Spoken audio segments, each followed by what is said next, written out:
out here quite quick. I wonder if we'll see a Katarina ban. But I don't think so. It's going to be pointed at Shifter mainly, though, on this side at Dignitas. The Kassadin's going to be forced out, obviously, on the red side. Or Skara might have a chance to play that. It's actually funny because Shifter and Skara are the two most likely mids in the North American LCS to play Katarina. But I don't think Katarina is deserving of a ban. So it'll be funny if one of them actually does pick up the champion because they both know how she works in most matchups, probably all matchups. If he picks it again, I don't know. There were some socks eaten on Reddit last time he picked it. He said, I'll eat my sock. So I don't know what people are going for this time. Third time was not the charm, but they could just push it to 4 here. He said never second-guess your picks. That's right. And roaming is such a huge part of Coast's playstyle. It just kind of fits with Katarina. That's why they keep going back to it. It's because they're almost champion forcing him to pick it. They're like, nope, you get nothing. You're forced to ban Gragas because Skara is going to take it. We're going to see a Wukong here. If that Katarina comes out again, I'll be mind blown. So banning Gragas against Dignitas is a classic, really. People have been doing that for years. Literally, and when you been doing that for years. That's what started with Ziggs, Dignitas' whole steamroll they have going on. Skara getting that Gragas the one game, and everybody has been blown apart since then. Yasuo is still up, though, and the first pick, Wukong from Dignitas, means that they're already prepping a Yasuo composition here. He's a very strong champion right now, and Skara has put in a lot of Yasuo games. I would not be surprised if they do a late Yasuo pick so that they can protect him from a bad match. Well, Ziggs is pretty hard. But he can go for kills on Ziggs still. This will be interesting. We know Shifter as a Ziggs player. He does play Ziggs, but he hasn't showed us to it yet. This split, I would have actually thought of Kale here, but we get the Lucian coming in, and that's the first time we actually have Wiz Fusion taking up Lucian for a game. Lucian is going to be pretty strong for Wiz Fusion. Maybe they'll be able to get going early and have an effect in the bottom lane. Meanwhile, the bottom lane for Dig, I talked about that being such a hot spot for them. They got both of their Demolition. picks. Those are the two most highly prized bot picks. Look how happy they all are. They're just so ecstatic that they got not only their first pick, but also the bottom lane of choice for this team. Cutie Pie, his face almost mirrors that of Jinx there, how excited he is. Yeah, right? You saw the smile on his face. All the turrets are going down this game, even in enemies coming down the lane. So we're waiting for the picks here on the side of Coast. We've seen Olaf, we've seen Shyvana, Elise, and Wukong in the jungle for them, but it may be Pantheon this time with a lock-in. That is going to be a new one for Nintendo. So, yeah, the Pantheon is a really popular jungle nowadays because of the power of his early ganks. And since they lock it in with a Leona, that bottom lane, I already talked about how Lucian has a good kill potential early. Now, with a Pantheon and a Leona, it just gets ridiculous. There could be a lot of action, and they could go at the heart of Dignitas here. Even though they got Jinx and Annie, they can go for the kills. Awesome pickup here. Still smiles on the faces. You can see him. Skara's losing it over there in mid lane.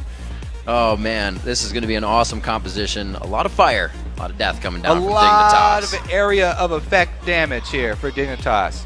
They got Cutie Pie on his favorite champion, Kiwi Kid on his favorite champion. Cruiser has had the most success on Mundo, so that's basically now his favorite champion by default, whether he likes it or not. And then they've got Skara adding all that magic AoE down on top of this Wukong. There's ridiculous team fight here for Dignitas. So they're going to look to get early turrets, and then they can have early objective control after that centered around Dragon because their Dragon fight is so strong. Really what Coast is going to have to do is get those early lane kills. They need this Pantheon to really have an early game effect. They want to get early kills on Pantheon, either bottom lane, or they can even get them top lane with Renekton.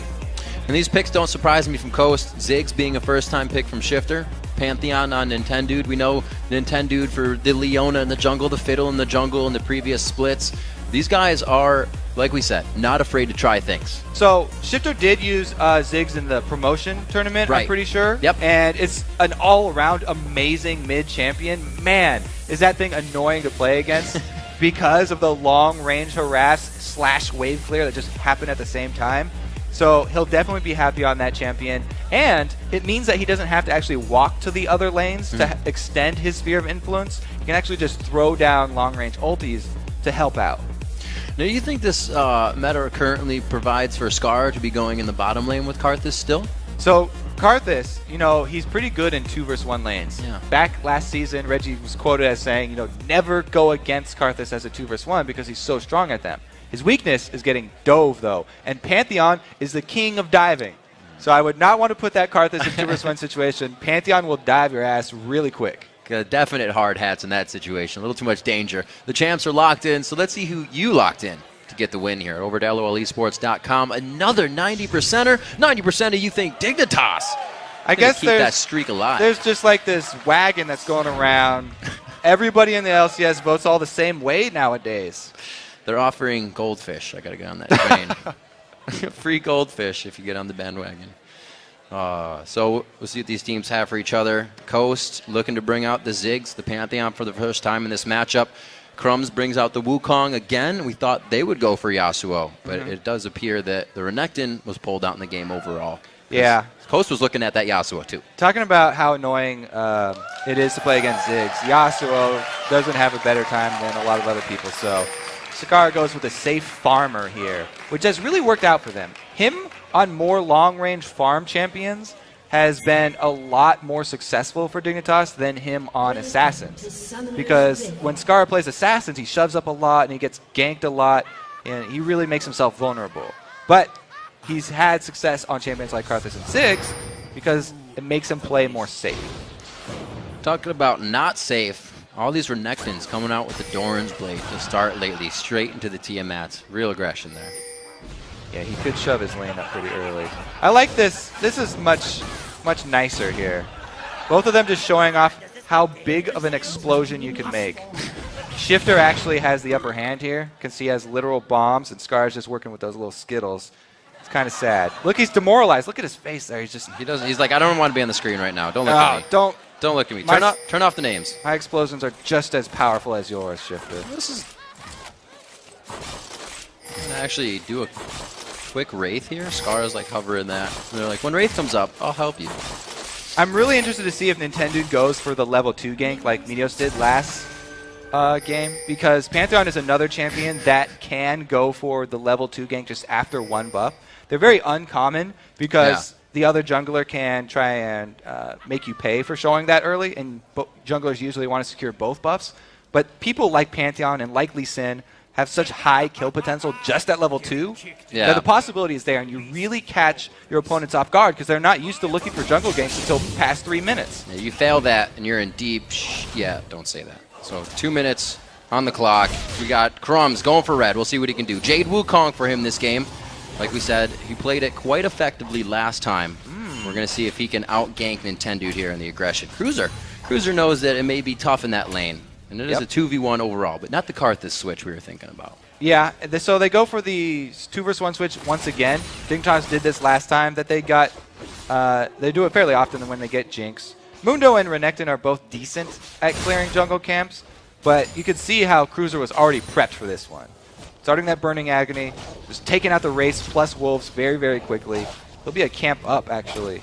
He knows what he needs to do. It's dress down day. He's not business Mundo right now, but he's still working it. He's got calls to make. We see Nintendo getting a little bit of help from Zion Spartan as they share up the experience on the red. Bros making their way through the jungle. So the turret damage actually will be pretty heavily in favor of the Jinx lane, even though the champion reduction is on that top turret. All of these members can go right up to the turret, whereas, you know, Leona's going to have a little bit hard. Oh, well, never mind. They're not even sending Muno to defend the turret. They're just giving it up. In that case, undefended, the turret should go down pretty similar. I don't know. This turret looks pretty strong, Kobe. It's got a mean face on it, and the bottom one as well, but looks like Coast could take this one down a little faster. Both teams with the siege wave as they come in. That's the 3rd wave to hit. They're going to use it effectively. So Mundo is actually a jungler, and Crumbs is actually a laner here. We're going with the tri-lane. It's a game swap, not a lane swap. Both these guys going tri-lane. Like, Renekton has also been relegated to the jungle as well. He's just having a harder time than Mundo. So everybody's farming it up We'll see what they can do. Still pressure in second tier here in the top and bottom. It's only the outer turrets that have that champion reduction damage. So once you get past that, you get to the second turret, it goes down like butter here. That thing does not have the extra reduction. So Jinx really has a huge advantage now. Yeah, that's where that passive comes into play. Real nice, keeping that Gatling out. It's charging up that attack speed. Bottom lane getting pressure. We're getting deep into this game. 4 minutes in, looks like the lanes could start to get split here quite big. Second turret goes down on both sides. Right. Now it's the game of chicken. Who's going to pull back first? Because they're just heading straight for inhibitors here. Inhibitor turrets at 5 minutes. This is what we like to see. Getting in each other's face. Dig's going for it. Inhibitor, they are in the base at 4.5 minutes. It looks like Lucian wants to stay. Wiz Fusion's like, let's go, we got more to do, but everybody's back into the bottom lane, and the inhibitor turret is 25% away from falling. You better be careful, though, because Pantheon's coming in, and they got Flash. The chopper! Level 3 Panth, nice job by Cutie Pie, pulling that out. Still stun on Kiwi Kid, so they're relatively safe. They just got to they got some pets here they got to get away from. All right, so the things to think about with this strange early game is that we've gotten global gold for both teams. We've accelerated this game. It's actually an inflated early economy here because both teams have a lot of early global gold, and they should be getting those team fight items much quicker. And we'll have to see how the rotations work out because Dignitas don't want to give up on just 2 turrets, and they're already switching over to mid. This is acceptable. Enjoying this quite thoroughly. We see a lot of that grouping in mid now, though, Kobe. And late game, you're going to have like Leona ultimate for long range engage, and Pantheon for his man drop, he can get behind you. But since it's so early, since they've inflated the early game here from Dignitas, they actually don't have a lot of great hard engage from Coast. They have to land that Zenith Blade to go in, or they would have to have Nintendo come and flash in, come from the side, look for a flank onto Dignitas if they do decide to siege up.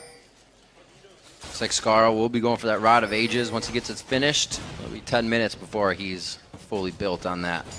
Still far away, though. The Blasting Wand to come in there. He has been pushed out of lane so far. He's only down in CS from that bit of going back to purchase. We'll see Coast now. Like you said, the lanes and the economy kind of upped a little bit, and we see a little bit of early roaming from everyone. Dragon is still very dangerous to do. Since it's so early, it does a lot of damage, and they would want to do the sort of mad lifestyle micro of the Dragon and have somebody go close to it to get it turning, and then you go out of auto attack range, so that has to retarget to avoid that damage. But even doing that is dangerous because of the vision from Dignitas. So Pink Ward placed just above Dragon. Coast to hold that for a little bit, but how much pressure can they actually keep in that area? Right now they control the vision. It looks like they may have something in store for this bottom lane at Dignitas. Now, if you go at the bottom lane, which it seems like a good option at first because of the crowd control that they have down there to set it up, it's actually, there's 2 globals on Dignitas they have to worry about. So it's actually sort of a trap from Dig.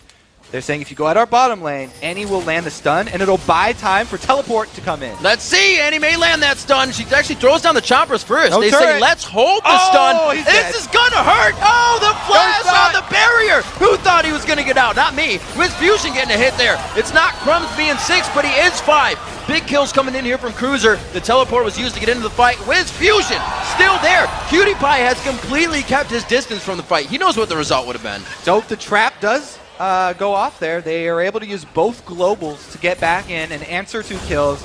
But since Wiz Fusion was able to get the kill first, they got the first blood money, and it's actually a pretty even exchange since Ziggs was able to add his semi-global damage with his ulti, forcing Cutie Pie's flash. See that one more time. All right, let's look at the mini-map, because look at the roaming, actually. We see Renekton had made his way down here a long time ago. Here's the engage that we saw before, and yes, Cutie Pie does get really low. I love how Kiwi holds the stun. He's actually going to be able to save it, yeah. And the ult does come from Scar and the teleport, but Renekton arrives very, very soon after Mundo here. And he comes in hot with his ulti already popped. That's so that he can gain that passive Fury. That's why you would do that instead of saving it to when you get low. And it ends up being a pretty even trade because everybody did such a good job of rotating down to that bottom lane. Action and reaction. Coast looking to keep on their toes in this game. They've been put a little on the back burner here with the bit of lead that Dignitas has. But they know that Dignitas is also just a train not going down the tracks right now at full speed. With the amount of wins they have, they're not going to let a win go by so easily. Or I should say a loss. And pretty soon we are going to hit the point where people are actually level 6. Yeah. For Coast, it's going to be really big increase in power because they'll get that hard initiate that I was talking about. Leona can stop them with the long-range solar flare, and then Pantheon is also going to have the opportunity to gank these long lanes. Just ride the sun down from the sky. coming on top of the ults. Everybody's grouped up. Renekton's the only one not at the party. There's a good damage on the bomb, but that means they have to initiate in. They have Nintendo X. He doesn't even get to stun anyone. It's Daydreaming right in the middle of the fight right now, trying to be that Leona, but he cannot make it happen. Not a day at the beach. You can see with the accelerated pace of this game, everyone's still low on life. Oh, it's going to be 10 HP to Wiz Fusion. Woo, getting out of that one, it was very scary. They are not going to be able to contest any more of this. I don't think on both sides. These dragon fights are so spectacular and they're turned around so easily because it's still this early in the game. Nobody has that much HP and everyone's going down so quickly that they're able to turn these fights on their heads at a moment's notice. Just like one ultimate makes the difference. That's half somebody's life. They've pushed the game so far ahead from where they should be. They're like, wait a minute, we actually can't do this yet. And that's from turrets being pushed in the top and bottom. We're up to the inhibitors, and everybody's just trying to make the next move. The rotation down from Shifter here is definitely going to catch out both these bottom lanes. There's no flashes left. They're creeping. Oh, walking over the minefield. Kiwi Kid throwing the stun. He gets it out, but Spartan, he's going to let himself go down. A great Aegis out of Cutie Pie. He will go down as well, trying to dodge back and forth. He does deny the assist to Leona, so he did what he could. All right, that means 2 people down. They should go for an objective, but look how quick the death timers are going to be up. It's so early in the game, there's low levels. They're going to be alive in time to try and answer. There's a long lane pushed up top, so Dignitas actually have a pretty big creep wave up there, and Scar is already rotating to it. That top turret is really low, but it's dangerous because he's Karthus and he can't escape. He will try to just walk out right now, shoes tied. He doesn't want to have any danger. And a great job by Coast. Overall, we kind of saw that same engage happen twice. They just went down there. Mega Inferno Bomb was flash barriered coming in from Cutie Pie, and they just repeated, rinse and repeat. It's one of the old advantages against the lane swap where the duo being down bottom from Coast means that Coast outer turrets are still up down there for the dragon fights. So they have safety. But Dignitas have to extend really, really far out into the open there. And without Kiwi Kid warding behind them, they didn't have any turrets to fall back on. Oh, this is a face check. It's going to be danger. Nintendo not looking too good. Quick blow on the cartridge. Yeah, it still doesn't work. So with the same, everybody's lacking health. Everybody's also lacking wards. There's not a lot of vision down on the map. So we're seeing a lot of these picks come out. Very interesting game that we've come on here. Very, very interesting. The gold only 400 apart, and that's no core item in somebody's pocket. So we are looking for at least a little bit of momentum to be grabbed here. After these lanes were pushed, we did just see Skara trying to go to the top side to no avail, was forced to back off. And we haven't seen a big Requiem really turn a fight either. So hopefully Coast is still remembering that as they go deeper and deeper into fights and get lower and lower in health. Yeah. The one down bottom just kind of making it go even. Yep. Now they have their own globals, though, because Nintendo has hit that level 6. And Pantheon, he can make Dignitas pay for the long lane down bottom, even if they do ward behind them, because he doesn't have to come through wards. So that bottom lane is very dangerous for Dignitas right now. And interesting from Kiwi Kid, whether he's just kind of let it slip by, but he did not switch to Sweeper when he went for his Sightstone. They're just leaving that up to Crumbs. Yeah, I mean, the jungler does a lot of roaming too, so getting early Sweeper on him is good. But Annie, especially with Kiwi Kid's style where he likes to roam a lot, looks like he has decided to swap as well. Yep. And listens to just Grandpa wasn't time yet. Good advice. We'll see what they have. Pink wards are abundant in the inventories of both sides, so both teams remembering to keep the map control privy in their mind. Looking at the top, builds, buys, and CS, 96 Zion Spartan, and that's the aggressive build. It looks like Digger making a rotation mid, though. They might even look for early tower pressure. Going against Ziggs is extremely hard to catch them out of position, because even if Shifter is far away, he can clear a wave instantly with his ult, and once he gets in range, it only takes him seconds to clear that thing out. It's very hard to get those early shoves in. Spartan still going hard against Cruiser. We don't actually see him with the Tiamat build after the Dorans, as most Renektons have been going. He has been going early defense here because of the accelerated pace of the game. He wants to be the tank for his team. And I love what he just did right there. He waited till Crumbs got close enough to him that he could then recall or then back off without tipping Crumbs off that there's a ward down there in the tri-bush. Crumbs actually wasted time and wasted his sweeper in the wrong bush because Zion didn't move until he was in immediate danger. But now, Crumbs has just come through the lane. They don't matter. Now he's in trouble. It's there's 10 to 9. There's a monkey in that bush. Crumbs, he draws him right in. See how long he waits for this. Kiwi Kid is kind of hovering down. I don't know if they're getting fully antsy. waiting for him. Cruiser's like, man, let's go, let's do this. Come on. I got the alligator in my teeth. Let's go. There it is. The clone goes out. It's going to be big. Zion Spartan, can he get over the wall? No, it's such a thick wall. Oh, man, tripped up on his own tail. And here comes the man drop in. Wait a minute. Oh, that could be too late. You don't want to do that. The man drop flash. Very nice. Follow Crumbs from goes in. There it is. He has the gap closer. Now daydreaming. The rest of the team. Do they have what it takes? Oh, he clones it, but still takes the damage. Whew. That was an aggressive follow from Crumbs right there. He was split seconds away from not finishing that kill and dying himself. But a good job as well by Cruiser trying to land some cleavers, lay down that cover fire, and allow him time to escape. I was just about to say Coast has been so patient in their actions. Usually we see them going for things that would put them behind, things that actually hurt them a little bit. That entry into the fight late did kind of put a tick on them. Now they have to start stopping this split push. And Scar is really happy with this. You know, being able to split push a lot of extra farm with Karthus is very valuable because he hasn't gone early power. Oh, there is a lot of AoE coming out and globals. Very nice shot down as the Requiem from Scar pretty much initiates that fight. Well, they got Tibbers at the end there. Good stun from Nintendo to finish off the bear. But man, the flash initiates from Kiwi Kid are always something you have to keep in the back of your mind. As we said before, this Dig team, not only is it great at burning down turrets quickly because of Jinx, but they've got crazy initiation. Annie and Wukong, ridiculous AoE combo that they can pull off. And nobody's moving out of that rocket once you're popped up. All right, so let's watch here. Synergy. Kiwi Kid getting close. Bam! He lands a two-man ulti. Immediate follow-up from Skara, who's still farming, by the way. He's very happy just farming while getting kills from his team. It's a good stun on Tibbers. As I said before, he's gone with the ramping up build. Early Rod of Ages means that he doesn't hit his power spike 10 minutes after you buy that item. He won't be full form for a while.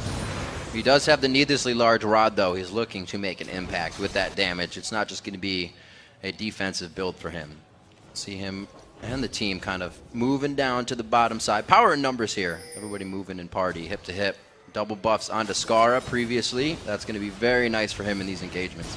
So Dignitas right now, all they have to do is stall because they're the ones with the teleport. And Mundo's up there, split pushing. So as long as they can stall Coast and poke them, and we get as much poke as they can. They're starting off the dragon though. They want to force this one. Coast are making Dignitas start it up. Skara's hatching mines as he walks through the field. Cruiser's in the middle of the fight with Sadism on. And it looks like they are able to lock him down quite good. Crumbs tries to get the Cyclone off, but everybody's doing it in defense. Shifter zoned the whole team with his ulti there. And Cruiser was left all alone in the middle of Coast. They were even able to take out Mundo. Oh, the culling, the attack speed, or rather movement speed, wasn't there from the W passive, so they don't continue. It's just to keep him back. Good damage from the rocket, but it's not enough to deter him or take the dragon.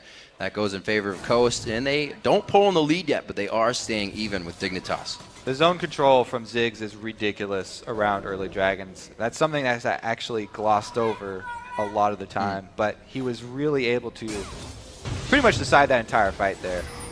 The team collapses back, which is the right move, and you watch all of Dignitas, even after they get hit with the bomb, they're still hesitating on the outside while their tank gets burned down. And those just couple seconds of focused fire from Coast is all the difference that they need, and there's no more that Dignitas can do to contest the dragon. Dig still looking to get initiation in as we see the inventory, the Moby boots onto Kiwi Kid, looking to get himself right to the front of the fight and hopefully get that initiation. We just saw it under the turret, and we saw it give Dig a bit of a lead, but Coast is still scratching. They're clawing back, and they're not giving up. Yeah, that last fight was very well played by Coast. I have to say, there are multiple ways to tank. zoning is really the best tool that you have. And by zoning, it means just making the damage of the enemy team, the AD carry and the mages, too scared to use their damage and use their abilities. Yeah. So you're buying time for your team, which is pretty much the same as you actually tanking the damage, except all you're doing is zoning them out, making them too scared to enter the fight. Seeing the Athenes on Shifter, he is also second itemed a needlessly large rod. They know that they are the ones to carry him and Scar, that is, for these two teams. QtPie has not been having the usual game. Usually he's 3-4 kills up and has a great lead in CS, which the lead is there. He's got the turret kills, though. That's what he's does have those turrets going nowadays. Down. Look, everything's a turret. Boom, got another one. There it is. He's getting excited. Like he says, once you get that mobility and AD carry, it's unstoppable. And we'll see if that is provided for him in the fights to come. We're getting up to 20 minutes. They are going to start really pressuring each other. I believe the dives may start coming in from this team, Coast, as they get the siege on. Both AD carries going early Bloodthirsters. They will hit their power pretty much at the same time here. And everybody really with only one core item so far. They've all sort of stalled out. And the map is so open that it's really all about who can get the better positions and the numbers advantage in the small skirmishes on the side, because both teams have really strong globals. It's going to make it hard. They have good warding, pretty much going down everywhere, up and down the river for both teams. More so for Coast. They are really in position to take this game over. They're down almost 2,000 gold now. That lead stretched a bit. Yeah, it's a very even game. They've played it pretty well up until this point. And without the dragon being there to force fights, it's sort of degraded back into the farm game here. Definitely now, more composed Coast. Dignitas, because Lucian's up top, they should be able to get this turret very easily. And Coast have to make the decision right now if they want to actually continue with this split push or if they want to start grouping up. That's interesting. Dignitas doesn't have super turret siege, but they have chompers, wall, everything that doesn't allow you to get through the turret as they are sieging it from pretty close range. Yeah, I really do like Jinx in the sieging game, even because she can turn over to those rockets, which is long range as well. And those flame chompers that you just mentioned are a great tool. So I do like that combo. Plus, they're also relying on the threat of the engage. They don't have to go for the dive, but they have the threat of Kiwi Kid and Crumbs. We saw how Kiwi Kid before, split-second initiation, that has to be in the back minds of Coast, even if they're at their turret. And it sort of is the same idea where it's a psychological effect of that flash Tibbers, forcing them sort of off the tower. And we heard Nintendo in the previous, in the bumper before the show, if I heard him correctly, say that it's kind of a waiting game. We need to wait for them to come to us. And that's almost going to work with the composition they're looking at. But man, you don't want to wait too long because look. That's true. Karthus, he's fully stacked on his rod, plus he's got a death cap now. So he's hit a huge, huge power spike. And that's all AoE magic damage. There's not a whole bunch of magic resist coming out from this Coast team. When he pops Requiem, that's guaranteed chunks out of every single member of Coast. At this point, it's going to be at least a third of Shifter's HP and other squishies like Wiz Fusion. So it's very dangerous to do the team fight right now for Coast because Scar just finished that death cap. I'm surprised we don't see the Locket of the Iron Solari coming out on the side of Coast.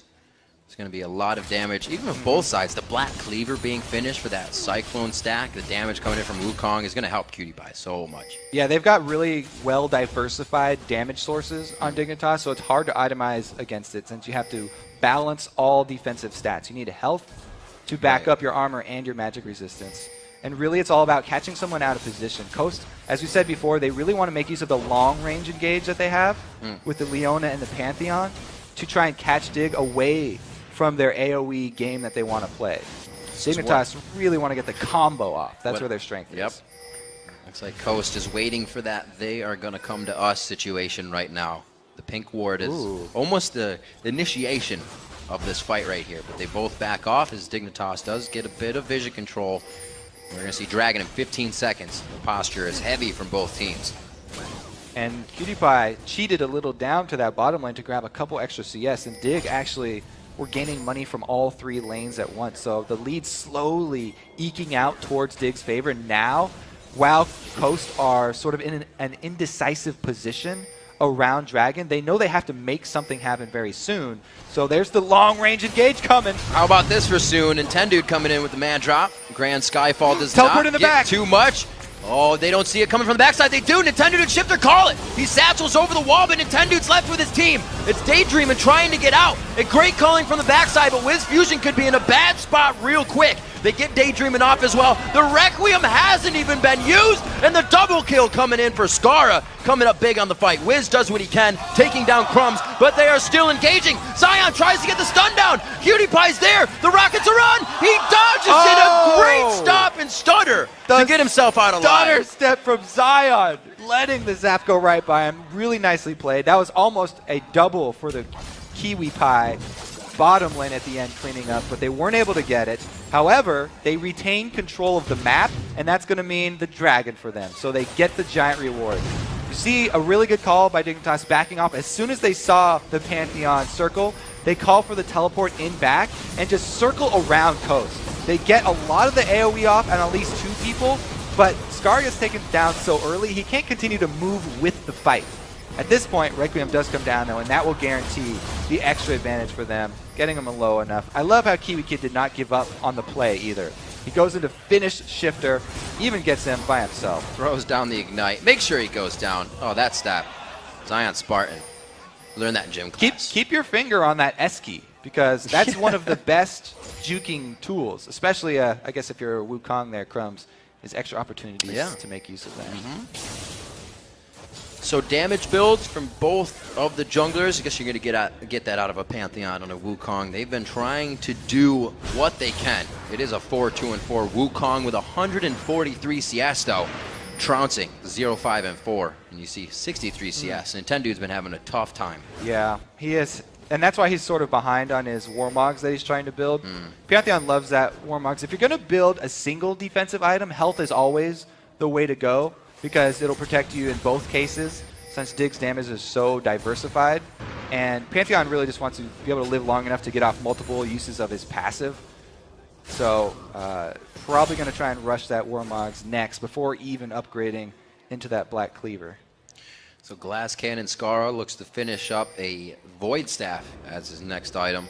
But he's actually been really safe in these fights. The Chompers, the wall, zoning potential of Kiwi Kid hasn't allowed Coast to get anywhere near the back line. It's always been a man drop that's been too far out of range for Coast to get to.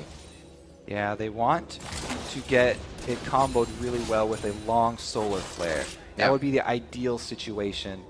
Solar Flare trying to catch out one of these high priority targets that are fairly low health, but they just haven't been able to do it. Dig are so good at spreading out when they see Coast's attempts at the initiation, and then re-engaging as soon as Cruiser joins the fight with his teleport. Dig feeling the fact that they are ahead. We see Kiwi Kid picking up a needlessly large rod. Talisman's finished, and that was the next thing he went for. He got power happy after that that kill on to Shifter there. I think that power has definitely gone to his head.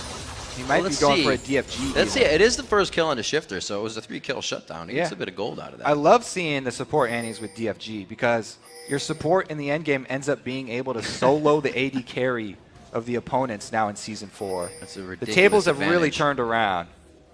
Oh, the tables could turn as well here, or just keep being flipped in favor of Dignitas. The wards are going down. Do see that Coast they seem quite unsure about this invade. They're playing the more, you still need to come to us, but we're looking for you very slowly. They need to make use of their sweepers to try and catch Dig out. As we said before, they want that long range engage. They're scared of the AoE, and they really need to make use of the jungle walls to try and get a spread out team fight. Such a good stop on the siege. Though. I don't know if they're going to be able to. Oh, yeah, they are definitely coming up train style. Annie's on the caboose. Kiwi Kid will be the last one to engage on this. And Zion Spartan, he could be a little too far back. The Randuin's going off. And Daydreaming, he's trying to flex his muscles, get his way into the fight, show that surfboard. Crumbs is in. They're trying to, they get it onto the 10, dude. The man drop will not be apparent in this fight. And the culling also getting blown out of this. Cruiser's going to eat it up on Sadism, though. Kiwi Kid on the back line. You can see him trying to stun up, or charge up the stuns to get into the fight. Daydream in the back, but they have great coordination on who they're killing. Turn on to shifters, barriers used, Requiem comes down if they can't capitalize on the kill themselves. Skara coming up with that kill, and it's just one after the other. A shutdown there, missing on the zap, the flash over the wall. That's enough for Dignitas on this one. 4 for 1. Still, it was even a very close team fight. They got a lot of members of Dig very low, and all the AoE of Dig was blown on, either 1 or 2 members because they were chasing. But since they took out Nintendo before that even started, there was basically a 4 versus 5 fight, and Dig coming out ahead. I really like how Kiwi Kid backed up his AD carry at the end too. So that's maybe the 8th cleaver that Cruiser has landed in this chase. There were a lot. Keeping Coast around. This is really the big point, is they caught out Nintendo and just obliterated him before he got any damage off. Then they spend a lot on Zion here. It's the Wukong ultimate just on the tank. So that's a lot of resources spent, and Crumbs gets pretty low since he's going with the damage build. But they are able to finish it off since Shifter will go down to Requiem no matter what. Here comes Kiwi Kid, just in case PewDiePie was about to go down. He had barrier as well. Even he wasn't expecting the flash from Kiwi to save him. Kiwi Kid is everywhere right now, and he knows he can be. Doing a great job for the team. We did say trouble last spring for him, but he has turned the tables. He's, what is it? Was it most kills? I think PewDiePie might have taken that over, but Kiwi Kid has been playing exceptional for Dignitas. Yeah, I think a lot of Dig's players have been really improving their gameplay since the beginning of the season. It's really showing too. Crumbs especially as that and now shot caller. He's really confident now. And you can see it in their movements. As I said, when the long range engage comes, they immediately spread out. Everybody's sort of on the same page, it seems, now with Dig. And when your shot caller is almost 100 CS above their jungler, that's even more confidence to come in. Crumbs was the first one getting kills, had a hand in first blood. And he's used that confidence to just buy all these offensive items. As we said before, if you're going to use your ult just on the tank, then it puts you in a risky spot. But if he can get to the squishy backline, he'll just obliterate everybody. He's just gone full offense here. And it's going to be a powerful Cyclone that does come out. Getting tougher and tougher for Coast to come back. Zion Spartan is, as we said, going for the tank build on Renekton. But that leaves Nintendo building the damage from the jungle, so they've switched that. Swap that there. The old switcheroo. Switcheroo. Coming from Coast. They actually really need to make a play with Nintendo, I think. Catching somebody, trying to get a man drop on a single target, and getting that kill to turn into an objective, because they've already shown that it's very difficult to win the straight up fight now. And you need to prey on someone who's out of position. They do have the tools to do it, so Coast fans should not be disheartened quite yet. They've got tools to come back. It's just going to be a long, hard battle. You're definitely going to have to turtle inside that base. You can see Wiz Fusion taking consideration into that magic damage that's being thrown at him. He throws the Spectral's Cowl in there right after the Triforce has been completed. These guys need to stay alive for quicker than one spell reel from the enemy. These fights are going quick. I do like the Zanyas as well from Shifter. Yeah, just picked it up. He can Zanyas that Requiem, so at least one person won't be taking that damage. That's actually shot through the roof since the Void Staff has been added on top. I mean, Scar has really got a really high impact Requiem. Well, this is that game to bring out the Banshee's Veil. And we see a Spectral Cowl over that Spirit Visage, so they're going for a few of them. Mundo split pushing again. It's kind of Dig's easy call to make. They can just soak up extra money on him, and then the tankier that he gets, the further away from Renekton that he gets as far as the gold lead is concerned, the better for Dig. They can just have him running around the back lines and slowing people, as we've seen. Very effective in the chase. And with that, we've seen different split pushers. What do you kind of have to provide as a split pusher? It looks like Zion split pushing to answer Cruiser here is going to be a 2 versus 1. So you want to be able to at least take one person and wave clear, but he can't. This is going to be a tower down here probably. Oh, he's able to get the wave clear. Got to bring big muscles to the table. Still one at least. That's first on the list. Or be a crocodile. It seems to work pretty well. We'll see if he can keep this 50%, just above 50% turret heavy. It looks like the rest of the team is coming to protect. Kobe. All right. This could get dirty. Watch for this turret dive, because Cruiser, if he gets close to anyone, he'll take turret aggro just because of his Sunfire. And if that happens, Crumbs can immediately jump in there with Kiwi Kid and get that AoE combo off, it will be an explosive team fight. Even though it's under the turret, Dig can actually end it pretty quickly. Yeah. Zion will be the only one walking around after all the damage. Summoners are up on both sides, making sure. Looks like everybody can really get where they need. That Scar poke from the side there. That's creative. A little vision. Wall gives you vision, so he's going to be able to see what's going on over there. Looks like they get good damage onto the turret. That's Jinx being Jinx. He was really the only one hitting it. His Cruiser, he's playing the guard. He's a riot shield. Yeah, and also Coasters don't want to fight that outer turret. They send Pantheon top. Pantheon probably the best to go answer a clear wave because he can join the fight from almost half a map away. He's going to have to walk down a little bit, but he can jump pretty far. The only thing is he has to not get caught before the fight starts here. If either jungler gets caught out again, then it'll be a... Well, oh, you mean junglers? Yeah. That could happen. It's a dark place in the forest, and Nintendo didn't bring a flashlight. 16-8, 35 minutes into the game. It's about an 8,000 gold lead we're looking at right now. And definitively, Dignitas has really won the lanes. But kudos to Shifter. He does have the CS lead, and he knows he needs to be on the one to carry for his team, and he holds that position usually. Yeah, if the jungler getting caught out early, the squishy jungler. Wow, Crumbs, way to stay calm. Ooh. Stay calm. Use Smite. Baron secured. If either of the junglers going, they've both gone damage here. So if either of them gets caught out, then it's a huge detriment to the team, and you immediately lose your control over the objective, which Dignitas immediately pounce on. And man, is it a rough game for Nintendo here. 0-7, really feeling it. I was very interested to see how Dignitas would do once they get to the turrets, but they're so big right now that they can just go right under them. Coast has nothing to stop them from going in. Looking at that featured matchup of Cutie-Pie and Wiz Fusion coming in 4-1 and 6. Cutie-Pie did start to get the kills under his belt, and we've seen him start to make a few more plays. He's been dictating really the pace of the game since the opening minutes. With that rush top, the top turret is really flimsy right now. It's very low already. If Dig push on one of the 3 lanes, I would definitely go for that top lane because they don't even have to dive the turret. All it takes is a couple of attacks, and it'll go down. Then they can have the flash initiates, and it will be very, very rough for Coast. Now looking at Cutie-Pie, we've been seeing a lot of static Shiv lately. But a few Phantom Dancers have definitely been finding their way into inventories. Yeah, they've got amazing wave clear already, with Karthus and stuff, so didn't have to go with the static Shiv. He's just going massive carry mode right now. And if he turns that BF sword into an Infinity Edge, that's like the classic sort of AD carry late game build right there for hard carrying. Synergizing the Infinity Edge plus Phantom Dancer means that your team fight damage is going to be ridiculous. Well, they're already pretty ridiculous in the damage area with Crumbs going in very hard. Like you said, building all 3 damage items before going defensive. It's something we've actually been seeing from a lot of junglers. Junglers in EU were also building Spirit of the Spectral Wraith and the Elder Lizard on most of the junglers they were using. And it's a playstyle that takes confidence to pull off.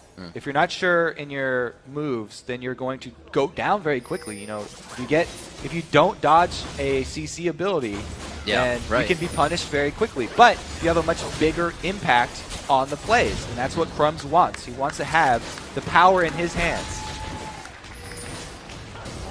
We'll see how he can handle that right now. Actually looking at Nintendo's... Whoa! Top turret is fully regen, by the way. Yeah. I forgot that inhibitor turrets do regen over time now. That was so long ago. It's back to full life. Well, usually we only just see them taken down, right? The team's there. It's definitive. They either hit it or they don't. That's a good little reminder. We were here so long ago. That was a mere 20 minutes. But they were here. Exactly. Early in the game. We saw these turrets pushed in. A little bit of history lesson. And now we've come to this. The mid was opened up around 12 minutes in the game as everybody... It was a very early roam with the top 2 tier turrets being... top tier first and second. I'm good. Top tier terror? A lot of alliteration here with T's. But that kind of slowed down the game, we said. It brought them to a point where everybody had a little too much money and a little too low level to deal with everybody. So with that, the regeneration of inhibitor turrets, it does limit the options a little bit. They can't go for that just burst it down, and they want to group up Cruiser does get tower aggro, and there they go. Nintendo X does not live through this one. Going down instantly, he has been the focus in these fights. Wiz Fusion able to drop Scara, but still from Death Defy, he can bring down the Requiem. Zanya's off by Shifter. Zoning Daydreaming out to the right, and they can't pass through the wall. Scara did as much as he could before going down, and even after death, he's having an impact. Zion Spartan tries to dive in. The Flame Choppers gets him locked up, and he does go down. Cutie Pie's taking some turrets down. Ooh, so even though Scara goes down, he gets the guaranteed damage, as we said before. So a 1-for-1 trade with him and Nintendo is not even, since Scara hits the whole team with his Requiem after going down, and they're able to get the inhibitor. That's basically the only hurdle that was left for Dignitas. Now they have that open way into the base of Coast, and they can just ward up the entire map and easily secure the next objectives like Dragon, pretty much free gold, Baron as well. So there's what I talked about. Cruiser gets the tower aggro just from getting close, and then it's the initiate from Kiwi Kid. Crumbs goes in to follow it up on Shifter here, and Shifter is able to get back all the way to his Nexus turrets, but that zoning from Crumbs was allowing them to take down the turret that entire time. QPie made quick work of it, and then they get the inhibitor as well. This Solar Flare only hits Cruiser for the slow, so that means that it's an easy counter-initiate for Dig in the end. Just trying to take those last chances that didn't work out for him. Going back to the inventories real quick, looking at Nintendo buying the Tabis over Merc Tread this game, and he's facing so much magic damage in crowd control. Yeah, I mean, there's just all kinds of damage from him, and him getting caught out doesn't really matter what defensive item. I guess if he is going to get stunned out, then you're like, yeah, I want Merc Tread so I don't get stunned as long, but he's just been getting blasted so often. Yeah, maybe a little tenacity might have been a difference in the early game. The world will never know. 0-8-4 coming in out of this one. Has been having a hard time, but he's still trying to keep his team in, and he does not have a problem engaging these fights. Problem once he gets in the fights, but still making sure there's talk and calls going on. Keeps the team at a level where you can get back into the game. That, however, is very far away with Dig grabbing another Dragon. Huge gold lead of 71,000 to 57. And there's only 4 turrets left on the map here for Dig. They also got a couple more tools for diving here. We've got a Crumbs GA, so he can dive. And we also have Scara with Zanya's. So now he's got an option as well. There's a very, very, very dangerous tower defense for Coast right now because Dignitas are very ready to go for this kill. They want it almost immediately. Flash burned on Cutie Pie, but he's still on the backside. Switches over to Rockets, focusing the turret. Crumbs, Scara zoning. Whoa, going in with the File to the middle of the fight. Throws down Zanya's. They seem so like they have the upper hand here. Wiz Fusion on the backside. Cyclone right onto him. Everybody's picking and choosing their own fight, and Coast can't handle it. Yeah, they just got obliterated. That's probably going to be the end of this story here. Dignitas with a confident dive and a strong push on Nexus turrets. The train will not stop at this station. Please pass go. Please collect another win. Dignitas stays on the streak. 41 minutes in the game against Coast. Really well played. And I don't know really how Coast wanted the picks and bans to go, but it seemed like Dig got all the champions that they want. Every single one. As I said before, the Jinx plus Annie combo has been great for them. Cruiser's best champion is Mundo. Well, statistically, his best champion has been Mundo. And then, you know, Crumbs and Scar really just get to pick up whatever they want in the back. It seems just like really exactly how Dig laid out the game plan. Like you said, Cruiser on Mundo. 4 wins, 4 plays. Oh man. Cutie Pie giving us a bit of a flash Tibbers there. Get the full word on that? What was that thing? I think it's Texas, I guess? All right. Bit of an odd shout out. Scars from there too as well. They're just showing some love. Fans saying, we know you're out there, guys. Thanks for watching. Because they have been playing amazing. Dignitas was really faltering in the beginning of the season, and then out of nowhere, they just start blowing people up. Even after an off week, and they have 3 games this week. Yeah, hot streak continues. Another very convincing match from Dignitas. 6 straight wins. Who would have thunk? Well, Dig probably, because they did it last season. They went on a big spree after losing the initial fights. Yeah, but then they lost to one of the bottom teams, so it's any given Saturday or Sunday, I guess. Yeah, I mean, people oftentimes are very critical of even pro teams. In League of Legends, one game is not, you can't look at one game and say, oh yeah, that team is way better than the other team just because they won a single match. There's so many small things that can happen in a single game that could tip the scale heavily in one team's favor. It doesn't mean that they're a bad team if they lose a couple. Baron usually has a hand at that. Yeah, Baron has a pretty big hand. Trying to get in for the smites, trying to make it happen. But remember,